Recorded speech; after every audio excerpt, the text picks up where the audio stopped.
আগৰ ভিডিঅ'ত যে কৈছিলো 30 তাৰিখে অনুষ্ঠান এটা আছে বুলি তালৈকে ওলাই লৈছো ৰাতিপুৱাই শিল্পী বাইদেউ আহিলে তাইও এবাৰ আমাৰ লগতে জয়েন কৰিছে আমাৰ ড্ৰেছটো দেখি চাগে কোনোবাই গম পাইছে কি অনুষ্ঠান হয়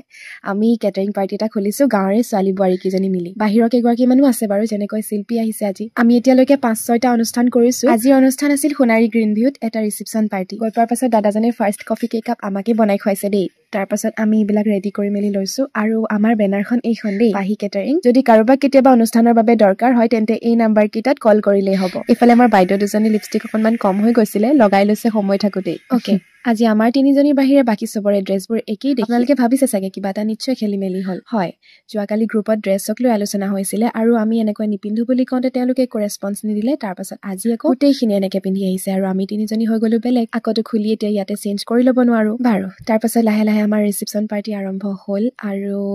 এই কাপ দ্বিতীয় কাপ কফি দেই দুটা লৈছে আপুনি আমাৰ বহুত চাই মানুহ চাই নখায় কফিটো ৰিভিউ দিব কেনেকুৱা পাইছে পাতল খুব পাতল হৈছে ন ডাককে বনাবচোন দুজন দাদাই খাব আৰু এনেকৈ আহি অলমষ্ট ৰিসেপশন শেষ হ'ব হৈছেহি আৰু ভাগৰুৱা নে মাজে মাজে দুজনীকৈ খাই মেলি লওঁ আৰু এই শেষৰ সময়ছোৱাত যে আমি কিমান ভাগৰুৱা হৈ যাওঁ সেয়া বুজাব নোৱাৰো যিসকলে কৰে তেওঁলোকে বুজি পায় আৰু ফাইনেলি ৰাতি 11:30 মান বজাত আমাৰ ৰিসেপশন পাৰ্টি শেষ হ'ল আৰু আমি আটায়ে ঘৰমুৱা হ'লো তাৰ পাছত এয়া যোৱাকালি ৰাতিপুৱা পৰীক্ষা আছিলে বুলিতো গম পাই ৰাতিপুৱা আমাৰ লগতে ঘৰলৈ যাওঁ বুলি খৰধৰ লগাইছে আমি আহি পোৱাৰ পাছত যাবা বুলি ৰখাই থলো তাৰ পাছত পৰীক্ষা দি মেলি আহি আকৌ পাছবেলালে বাইদেউক আগবঢ়াই থৈ আহিবলৈ বুলি ওলাইছো ওলাই যাওঁতেই তাইক মামীয়েকে ফোন কৰি পাৰ্চেল এটা টাউনৰ পৰা লৈ যাবলৈ ক'লে ঘূৰি আহোতে ৰাইজক লগ পালো দেই বতাহ লাগিছে যেন পাওঁ